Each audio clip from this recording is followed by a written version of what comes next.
Jadi kita akan bahas hari ini mengenai logistik.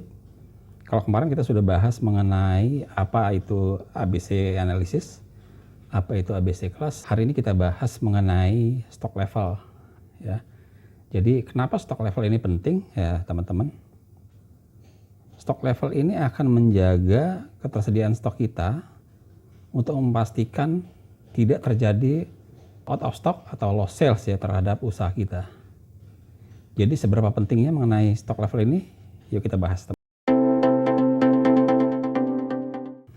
Assalamualaikum warahmatullahi wabarakatuh, teman-teman. Kenapa stock level ini penting ya, teman-teman? Ini ada beberapa alasan ya.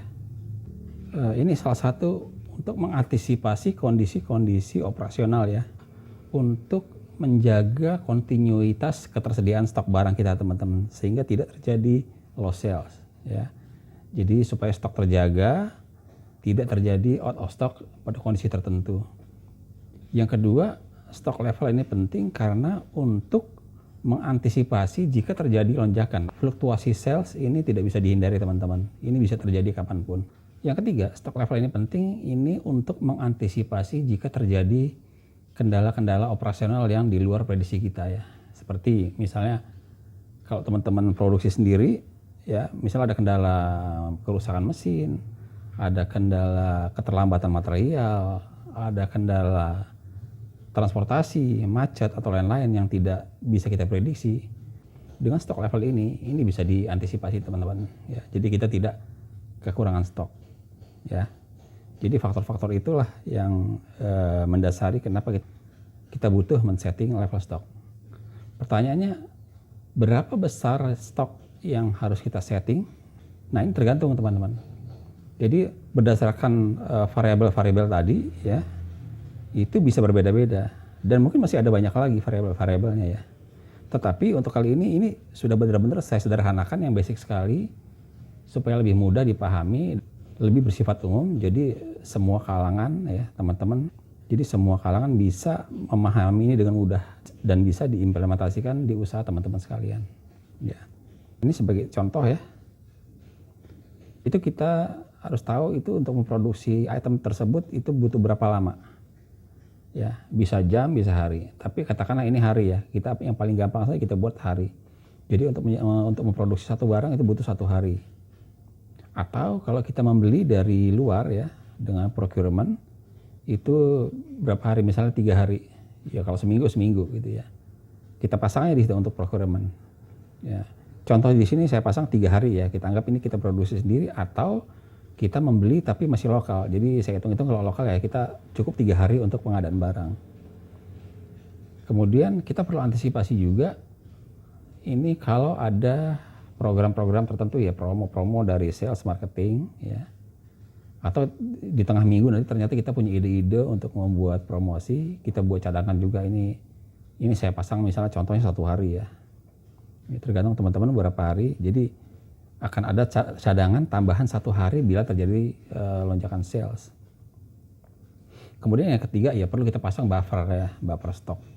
Seperti yang saya bilang tadi, kalau ada kendala-kendala operasional, ini kita harus punya cadangan. Di sini saya pasang 3 hari. Tergantung teman-teman itu lebih masuk akal yang berapa hari. Karena teman-teman yang tahu kondisinya di operasional masing-masing, ini silakan dipasang berapa hari. Kalau saya pasang 3 hari. Nah, dengan kondisi ini tadi, maka untuk stok level yang saya butuhkan untuk barang saya itu adalah 7 hari ya. Jadi tadi untuk procurement itu 3 hari, untuk promosi, antisipasi promosi pada periode tertentu 1 hari, kemudian buffer stok 3 hari. Jadi totalnya 7 hari. Jadi stok inilah yang harus saya pasang, stok level ini untuk produk saya ya. Dan ini untuk masing-masing item bisa berbeda ya, teman-teman ya. Untuk jelasnya nanti kita bisa lihat di tabel. Nah, untuk contoh saja misalnya kita bisa lihat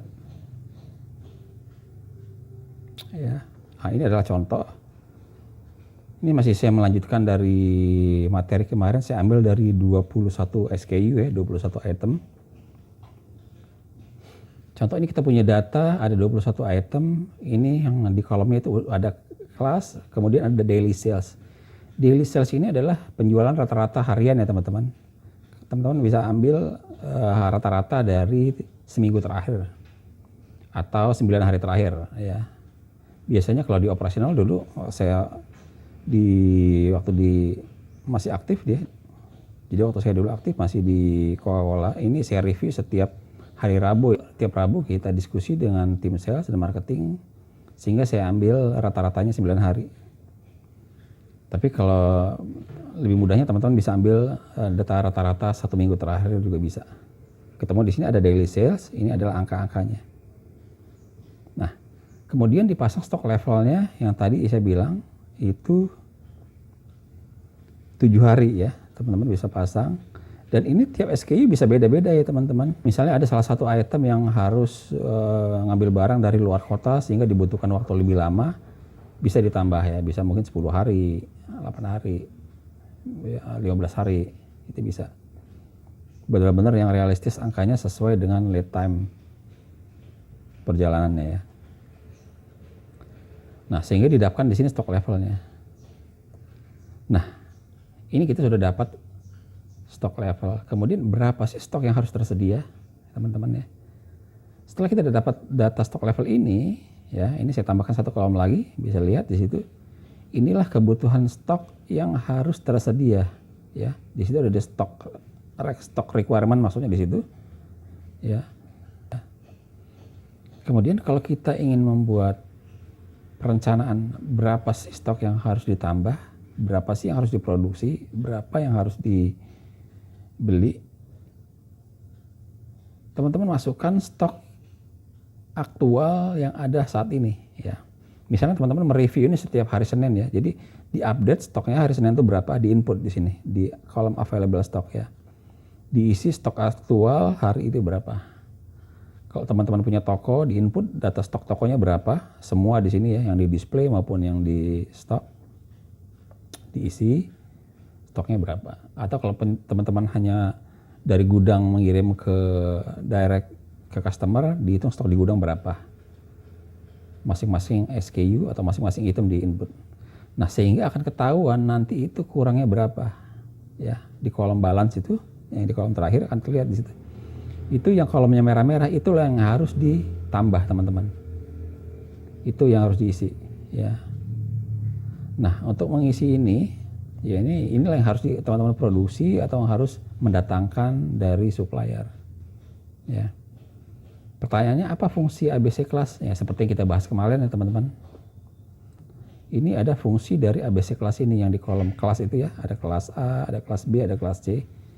Kalau terlalu banyak di sini, yang merah yang harus diisi, kita harus prioritas dulu penuhi yang kelas A ya. Karena kelas A itu adalah yang fast moving dan itu memberikan kontribusi 80% terhadap penjualan kita. Jadi kita harus prioritaskan kelas A supaya terpenuhi. Kalau kelas A sudah terpenuhi, baru ke kelas B dan kelas C.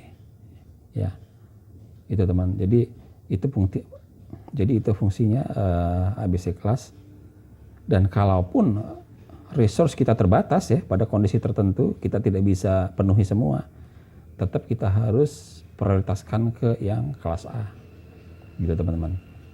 Jadi apa yang saya sampaikan ini adalah sudah benar-benar saya buat format yang paling sederhana ya, yang mudah dipahami ya, berdasarkan pengalaman saya di Coca-Cola dan DHL selama 24 tahun yang selama ini saya aplikasikan di perusahaan ya, tapi ini juga bisa diaplikasikan buat teman-teman di UMKM ya, atau teman-teman yang baru memulai usaha. Resiko-resiko terhadap terjadinya low sales, kekurangan barang, atau sebaliknya kelebihan barang juga bisa diantisipasi di sini teman-teman. Bisa diantisipasi di sini karena kita sudah setting di stok levelnya. Kita udah bisa sesuaikan mana barang yang kelebihan barang kita bisa rem, yang kelebihan barang bisa kita rem, yang kekurangan barang kita bisa segera supply ya teman-teman. Secara sistem atau aplikasi memang ini sudah ada ya. Tinggal klik semua bisa didapat. Tetapi konsep-konsep dasar ini kita ada baiknya kita tahu juga sehingga kita mengerti betul seperti apa proses operasional. Jadi kita tidak tergantung sepenuhnya dengan sistem apabila terjadi kendala. Kita bisa antisipasi karena kita mengerti konsepnya. Itu teman-teman. Itu aja teman-teman untuk hari ini. Jangan lupa subscribe, like dan share, kasih masukan lagi buat kami apa lagi yang bisa kita share di video berikutnya. Sampai jumpa.